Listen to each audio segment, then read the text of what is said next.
open sky, a streak of gray, and a cheerful... A loop, a whirl, and a vertical climb, and once again you'll know it's time for the adventures of Rocky and Bullwinkle and friends. After sitting around for ages doing absolutely nothing, Bullwinkle and Rocky decide to go on a vacation. Since they have no idea where to go, they come up with a plan. They put up a map of the United States on a wall. Rocky blindfolds Bullwinkle, and Bullwinkle will throw a dart at the map, and they will visit the closest town to where the dart lands. Okay, Bullwinkle, are you ready? As ready as a squirrel going for his nuts, Rocky. No offense. So, wherever your dart lands, that's where we're going on vacation, okay? You bet, Rocky. Here we go. 1 and 2 and 3. At that point, Bullwinkle threw the dart. Ouch, Bullwinkle! Sorry, Rock. Where'd I hit you? Trust me, you don't want to know. Now, try it again, but this time, I'm standing behind you, Bullwinkle. Okay, Rocky. And the 1 and the 2 and the 3. This time, the dart found its target, the very tiny town of Clute, Texas. The boys checked it out. Gee, Rocky, where is Clute? I think it's pronounced Clute, Bullwinkle. Oh, I see. I don't speak French. It's not French. It's right here on the Texas Gulf Coast. It's near Galveston, Bullwinkle. Holy Glen Campbell, Rocky. I've heard of that town. So the boys decide to do some research on Clute, Texas, to discover any exciting things to do. Well, Bullwinkle, the only thing I found to do in Clute is the Great Texas Mosquito Festival. Are you shitting me, Rocky? They celebrate mosquitoes down there? It sounds like a cult to me. Bullwinkle and Rocky get packed and are soon on a plane to Clute. Airplanes kind of scare me, Rocky. I've never been so high before. What about the night of your high school graduation, Bullwinkle? I keep telling you that was catnip, and I have an allergy.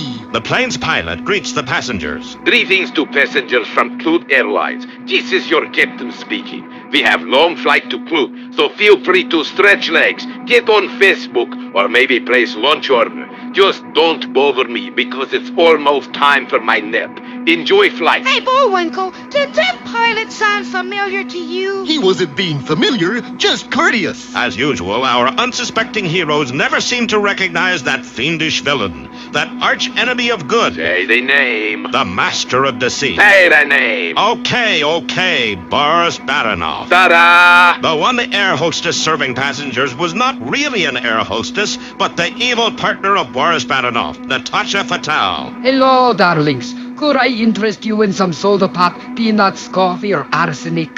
Hey, your voice sounds familiar. Haven't I seen you somewhere before? Yeah, darling, but men always ask me that question. High in the air, Rocky and Bullwinkle enjoy the scenery below. Hey, Rocky, what's that giant lake down there? That's no lake, Bullwinkle. That's the Gulf of Mexico. What? We're going to Mexico? Hell no. No, silly. We're over the Texas part of it. We should be landing soon. With Rocky being such a good aviator, his navigation was quite correct. They were about to land. This is your captain, ladies and gentlemen. We are about to land, so unless you want to see your personal belongings, electronic devices, and children be splattered all over runway, you better buckle your seatbelts. Okay? In spite of his scare tactics, Boris Badenov was a good pilot, and the plane touched down safely. Well, more or less, anyway. Smart ass. Our heroes got their luggage and hailed a cab. Oh, cabby. Hail, hail, cabby. Okay, chill, man. Hey, what are you guys anyway? We're a moose and a squirrel. Identify any way you want. In today's world, nothing surprises me. My good man, can you take us to the Clute Bofus Hotel? Bofus Hotel? Are you guys exterminators? No, sir. We're tourists. I see. I just thought you guys were going to take care of their roach problem. That bad, huh? I never should have trusted a travel agent with an office in the men's room. But hey, for $6 a night, it sounded like a bargain. Cabby, how long before we get to Clute? We're in Clute, mister. No, I mean the actual town of Clute. This is it, man. This is a town? No wonder the big event here is a mosquito festival. Hey, Bullwinkle, once we get to the hotel, we can look at brochures for all of the attractions. I sure hope so. Meanwhile, staying at a nicer hotel across town, Boris and Natasha discuss their evil plans. I just don't get it, Natasha. Yet what, darling? Why is it everywhere we go, we run run into moose and squirrel. Why are they always around? Well, darling, it is their show after all. Details. Since we're already here, we might as well plan something rotten. Like what, darling? Maybe we could poison all mosquitoes to ruin their mosquito festival. Wouldn't that be doing them a favor, darling? Yes, you're right. Let's just follow moose and squirrel and we'll just wing it when it comes to being rotten. Oh, Boris, that's why I love you so much. Meanwhile, our unsuspecting heroes make a troubling discovery. Hey, Rocky, I just realized that after the flight and hotel, I only have $28.17. Gee, Bullwinkle, I don't even have $10 left. Well, have you found any really cheap events in those brochures? Yes, Bullwinkle. Here's one. A tour of the Bobby Scatlin Ranch in nearby Sweeney. I wonder who he is. I think that Bobby Scatlin is the guy who invented surfing. Oh, and here's one that's free. A self-guided tour of the Jack Taylor Ranch, featuring many heads of cattle and one old goat. Boring. What else? This one is a tour of the Smoky Roy barbecue sauce plant, and it has free samples, Bullwinkle. That sounds good, but Rocky, we're going to need money to eat. Maybe we should get a loan from a local bank. Bullwinkle, that's a very smart idea. A smart idea? Are you sure that I said it? Yeah, so we'll look around for a good bank. So Bullwinkle and Rocky looked through the phone book and found a good bank in nearby Lake Jackson. Bullwinkle, it says that Dave Mayberry is a very friendly banker who gives great customer service. Friendly is always good. Unfortunately for the boys, Boris Badenoff was listening to their plans through the door of their hotel room and went into action. Natasha, we have to move quickly and get to the bank before moose and squirrel. Let's go. Rocky and Bullwinkle get to the bank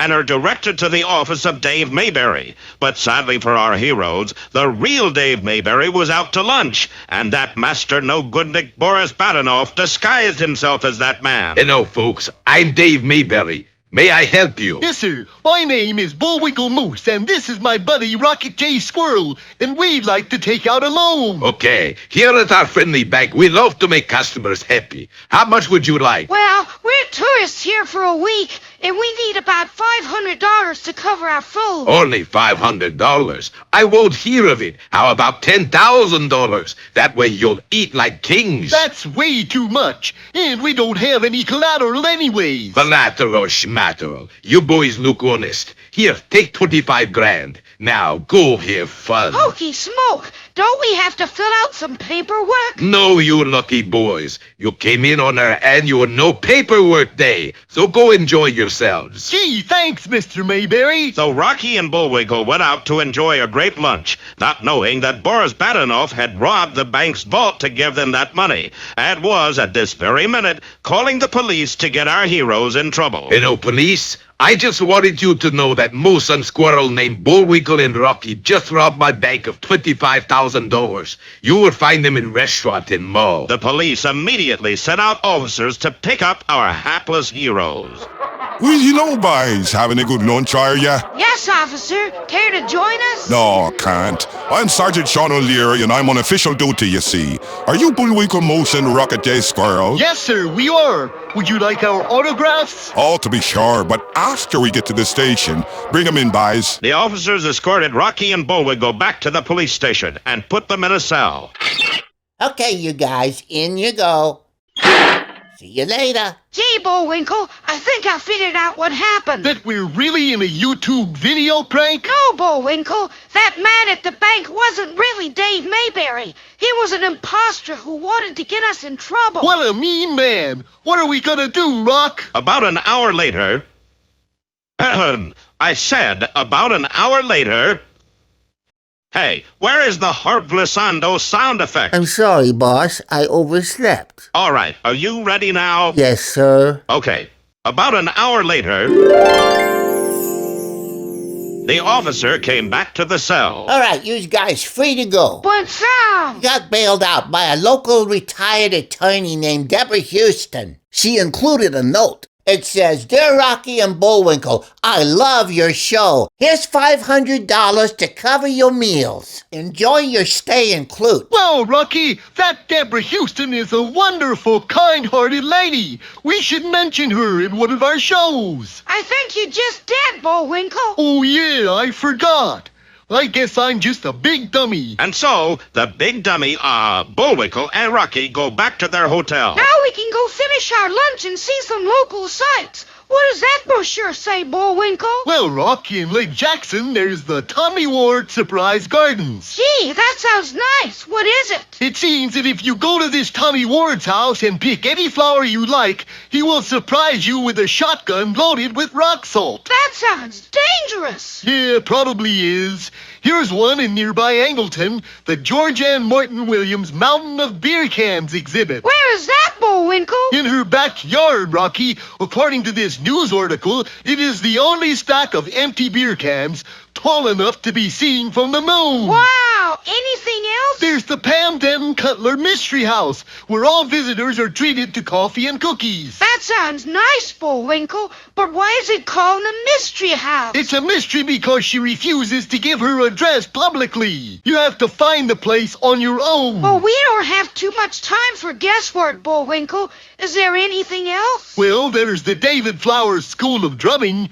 They invite everyone in to listen to his band rehearse and jam. All people invited. But we're not really people, Ruck. Well, I guess that leaves us out. Yeah, and that's a damn shame, too. So, will our heroes ever find something interesting to do in Clute? Are Boris and Natasha done? Or do they have more secret plans to ruin Bullwinkle and Rocky's vacation? To find out, join us again next time in There Must Be Something to Do Around Here, or Now That We're Here, How Do We Get Out?